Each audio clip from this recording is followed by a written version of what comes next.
What if the secrets to ancient biblical battles weren't just faith, but cutting-edge technology? The Iron Age wasn't just a period in history. It was a technological revolution that reshaped kingdoms, warfare, economics, and the world of the Bible. It forged an unstoppable wave of superior weapons and armor, and so many biblical stories only make sense when you view them through this technological lens.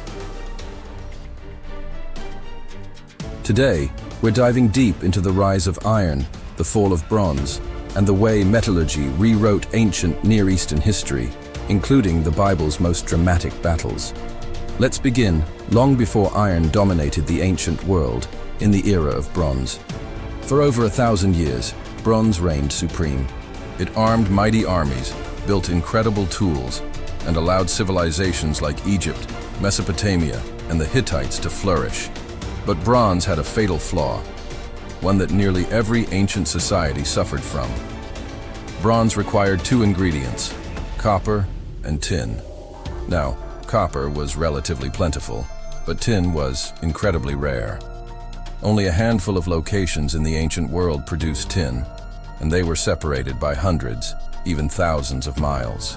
This meant that the production of bronze weapons and tools depended entirely on long, fragile trade networks. When those networks collapsed, so did a kingdom's military strength. Bronze was also softer than the metals that came later. Swords could bend in the middle of a battle.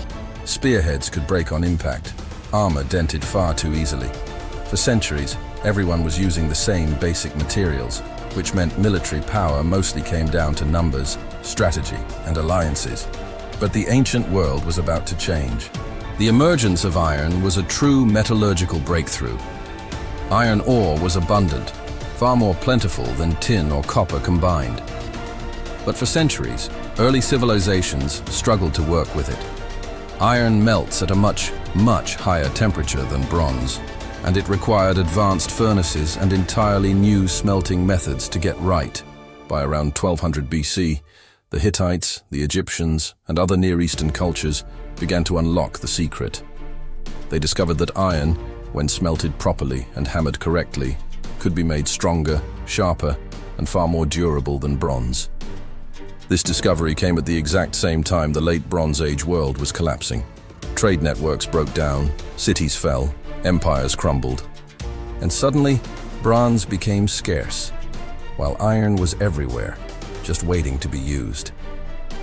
The Iron Age wasn't just a technological change. For many, it was a survival strategy. And this dramatic shift forms the backdrop of the early biblical world. Several biblical passages specifically highlight iron as a superior, almost elite-level technology. In 1 Samuel chapter 13, we see one of the clearest examples. At that time, Israel was still using old-fashioned bronze tools, but their enemies, the Philistines, had mastered ironworking. The text says, "No blacksmith could be found in all the land of Israel, because the Philistines said, 'Otherwise the Hebrews will make swords or spears.'" And it goes on to say that on the day of battle, not a sword or spear could be found in the hands of any of the soldiers with Saul and Jonathan. This wasn't just a military disadvantage, it was a total technological one. Israel was literally fighting with farm tools while the Philistines were wielding advanced iron weapons. Jonathan's lone iron sword becomes a symbol of elite technology, not just his personal courage. But by the time of King David and Solomon, the story had changed. Israel had adopted iron fully. In 1 Kings chapter 6, even the construction of the temple references the use of iron tools for cutting stone. The Bible subtly reflects this massive transition from a technologically inferior Israel to a kingdom capable of mastering iron just like its powerful neighbors. So how exactly did iron transform ancient warfare? Well, it changed the battlefield in several fundamental ways. It allowed for stronger and longer swords, more durable spearheads, and sharper, more penetrating arrow tips. Iron armor offered far superior protection, and iron chariot fittings made these war machines faster and more resilient. And because iron ore was so common, armies could equip far more soldiers at a much lower cost. This shifted warfare away from elite chariot forces and toward huge, mass infantry formations. In the Near East, empires like Assyria built their military dominance on iron. They created mass-produced iron weapons, iron armor scales, and even iron tools for siege warfare. Their armies became nearly unstoppable, and the Bible records the looming threat of Assyria throughout the books of Kings, Chronicles, and the Prophets. Without iron, their empire never could have risen to such terrifying power. Understanding iron technology helps clarify why certain biblical battles were so one-sided. The Philistines dominated early Israel partly because they controlled metalworking. The Canaanite city-states had chariots with iron components, which made them incredibly difficult to defeat on the battlefield. In Joshua chapter 17, the people complain about the Canaanites having chariots fitted with iron, indicating a significant technological challenge they simply couldn't overcome. Even Goliath, the famous giant from Gath, is described with impressive iron gear. His spearhead alone weighed 600 shekels of iron, an enormous amount for the period. This detail wasn't just to show his size. It was meant to symbolize immense technological power. The early Hebrew tribes weren't just fighting giants and armies. They were fighting some of the most technologically advanced military forces in the ancient world. Beyond the battlefield, iron also carried a heavy symbolic weight in the Bible. It often represented strength, oppression, and sometimes divine judgment. Egypt is described as the iron furnace in Deuteronomy, a powerful metaphor for the harsh slavery the Israelites endured. Babylon is depicted with iron chains, symbolizing its brutal captivity.